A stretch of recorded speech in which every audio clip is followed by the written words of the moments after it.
Hello বন্ধুরা, আজকে আমরা পাততে যাচ্ছি ডাব। আসলে আমাদের গ্রামে একটা মুটু আছে, সে ডাব খাবে।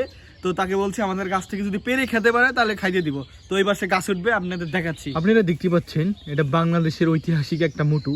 আগে অনেক মোটা ছিল, ওর ছোটকালে ভিডিও আছে, যদি সম্ভব হয় আমি লাগাই দিব। তো দেখবেন কত মোটা ছিল, এখন চেগুন হয়ে গেছে। এখনো উঠতেছে যে সন্ধ্যার সময় করে ডাব পাড়ার জন্য। ডাব পরে মাথা হইতে না যায়। হ্যাঁ, আর এটা হলো যে আম গাছ থেকে ডাব পারবে। কিভাবে ডাব পারবে দেখুন, ওই যে ডাব গাছ দেখা যাচ্ছে না? ডাব মিডি আছে। পরে না না,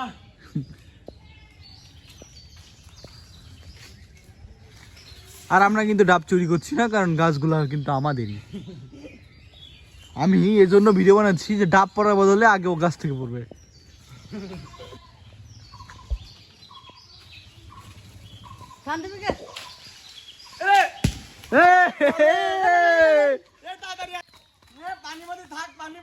আরে পড়ে গেছে সব পানি।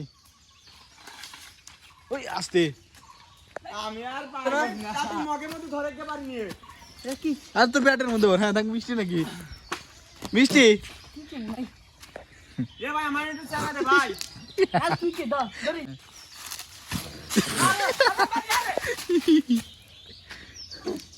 ধরি।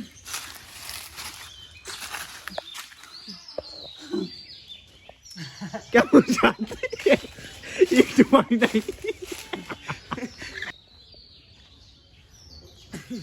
আছে মানে পানি পানি আমি আরে মারে আমার নগে। উদয় জোর করে ছোট গাছ, মানে ছোট ডাব পাইলো, পানি ভর পেলো না, ডাবও ছিল না। এবার নামেন, বাঁশ ভেবে নামে পড়েন। আমি আগে কবরটা খুঁজে তো আসো। জোর লাভ হইলো, ও ডাবটা দৌড় পেরে আইনে। পানি তো একটু খাইতে পাইছিল, তিতে। হ্যাঁ, ডাব হইলো এখন ছোট, তারপরে ওরা পারছে খাওয়ার জন্য। দেখতে পাচ্ছেন এগুলো আমাদের ডাব গাছ। ওই যে ওই পাশে আরো আছে, এই যে এই পাশে আমাদের ডাব গাছ মোট 8-9টা আছে। আপনারা আবার ভাবেন না যে আমরা চুরি করতেছি।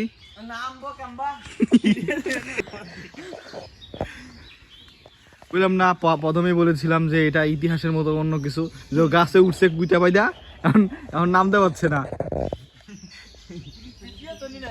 নামিস না কা,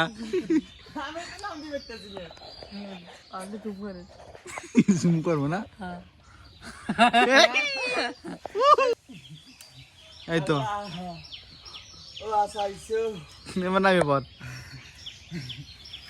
নামতে কষ্ট হবে না। লাভ দেন, লাভ হিরো কি অনন্ত জলির মতন ডিগ বাজি দেন। আমি ঠিক বাজি দিলি গার ভাঙে চলে বলে দেখবেন।